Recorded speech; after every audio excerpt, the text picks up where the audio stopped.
Hello everyone. कैसे हैं आप सब? मैं बिल्कुल ठीक हूँ। और आज एक फिर से सच्ची घटना के साथ आपके सम्मुख में उपस्थित हूँ।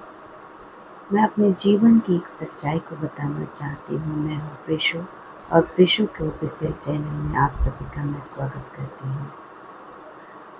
मुझे बाइबल के एक वचन पर बहुत अधिक नाज था। मैं बहुत अधिक भरोसा करती थी। इतना अधिक भरोसा करती थी कि चाहे दुनिया इधर की उधर हो जाए, लेकिन प्रभु के वचन से मेरा मन कभी न भटकेगा। लेकिन मेरी ज़िंदगी में एक ऐसा मोड़ आया कि मेरे जीवन को तहस-नहस कर दिया। मेरा भरोसा को केवल हिलाया ही नहीं, पूरी तरह से तोड़ दिया। और वो वचन मैं आप सभी के सामने रखना चाहती हूँ। पहला सामुएल 25वां अध्याय और उसका 29वां वचन में ऐसा लिखा है। और यद्यपि एक मनुष्य तेरा पीछा करने और तेरे प्राण का ग्राहक होने को उठा है, तो भी मेरे प्रभु का प्राण तेरे परमेश्वर यहोवा की जीवन रूपी गठरी में बांधा रहेगा, और तेरे शत्रुओं के प्राणों को वह मानो गोफन में रख कर फेंक देगा। तो ये वचन मेरे दिल पे घर कर गया था। और एक बहुत बड़ी समस्या मेरे ज़िंदगी में आई, या मैं कहूँ मेरी गलतियाँ थी, शायद मुझे समझ नहीं आया, क्योंकि सामने वाला जब तक नहीं बताता है खुद समझ में नहीं आता है। मैं उस गलतियाँ की होंगी, और ये सारी घटनाएं घटने के बाद बहुत दिन, करीब साल भर तक मुझे लग गए खुद की गलतियों को ढूंढने में। और आखिरकार मुझे ये गलतियाँ मुझे मिली नहीं, क्योंकि हम जो देखना चाहते हैं वही देखते हैं, पर ईश्वर जो है हमारे जीवन की हर एक क्षण को बड़ी बारीकी से देखता है। तो शायद मेरे जीवन की घटियों के कारण से मेरे ज़िंदगी में ये तकलीफ़ें आई, और ये तकलीफ़ें मेरे ज़िंदगी में इस तरह आई कि मेरे परिवार को, मेरे जीवन को, मेरे विश्वास को पूरी तरह से तहस-नहस कर दिया। और मैं साफ तौर पर मैं बताना चाहती हूँ, मेरी बेटी हॉस्पिटल पे थी। मैं एक प्रभु के दास के प्रचार को बहुत अच्छी तरह से सुनती थी, और उनके वचनों को मैंने फॉलो किया, और उनकी कहे हुए बातों को मैंने अनुसरण किया। और कई रात मेरी बेटी आईसीयू में थी, और मैं उस आईसीयू में खुद भी रहती थी, और सारी रात चलते चलते इधर उधर घूमते घूमते मैं प्रार्थना किया करती थी। पर पता नहीं ईश्वर को कुछ और ही मंजूर था, और आईसीयू से तो हम निकाल लिए बेटी को, वो ठीक होकर बाहर आ गई। लेकिन ज़िंदगी के हर मोड़ पर मुझे ऐसा लग रहा था कि प्रभु मुझे हराना चाहता है, और मैं प्रभु से जीतना चाहती थी। और लगातार मैं कोशिश करती रही।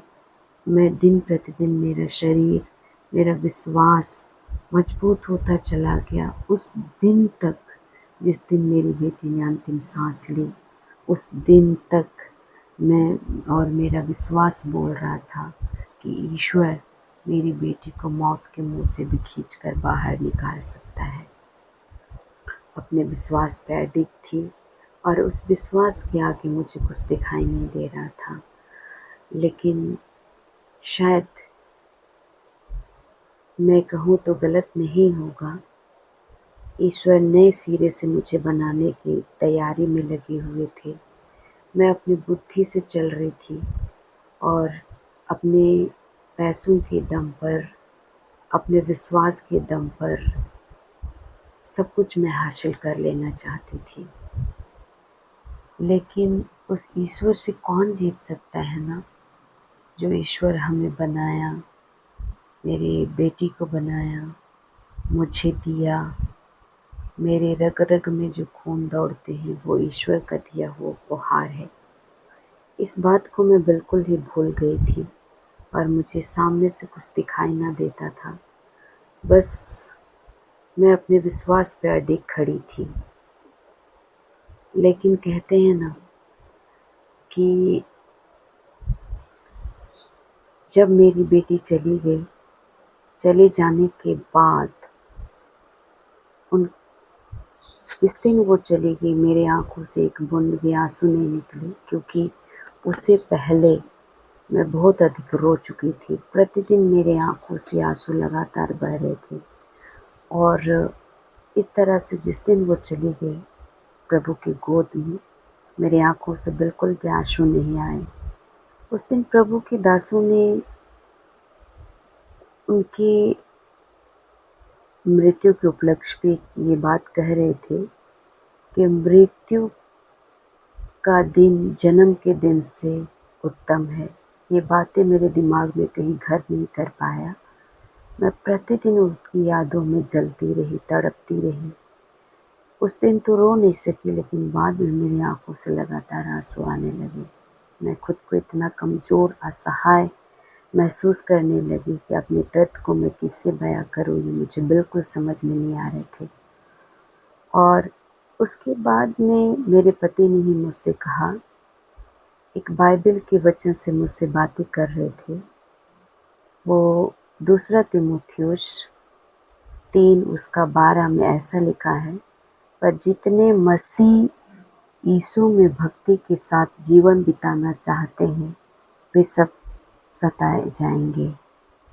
जिस दिन से मैंने ये वचन को सुना तब भी मेरे अंदर ढाढ़स नहीं आ पाया।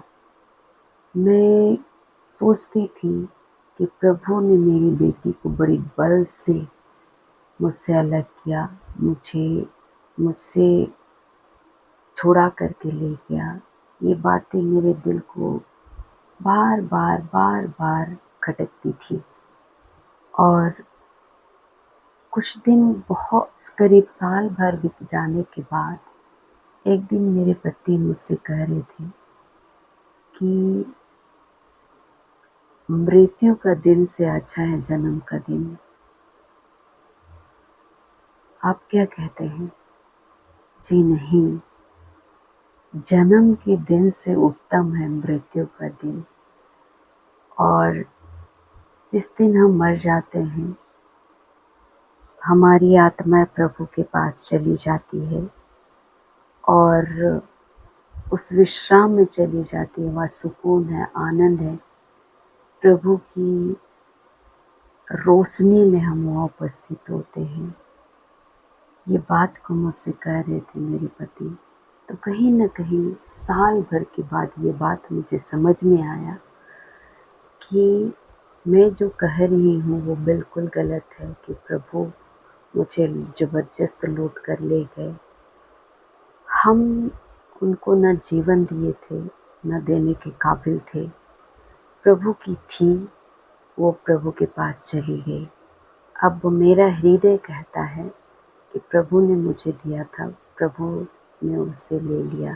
मैं सारे दिल से प्रभु को धन्यवाद कहती हूँ, शुक्रिया अदा करती हूँ। हाँ, क्योंकि हमारे जीवन में जो कुछ भी होता है सारी चीज़ें मिलकर भलाई को ही उत्पन्न करती है। तो थैंक यू, आपने इन सारी बातों को सुना और आपको लगता है कि मुझे हिम्मत देना चाहिए तो अपनी राय कमेंट में लिख सकते हैं और मेरी हिम्मत को आप बढ़ा सकते हैं। धन्यवाद।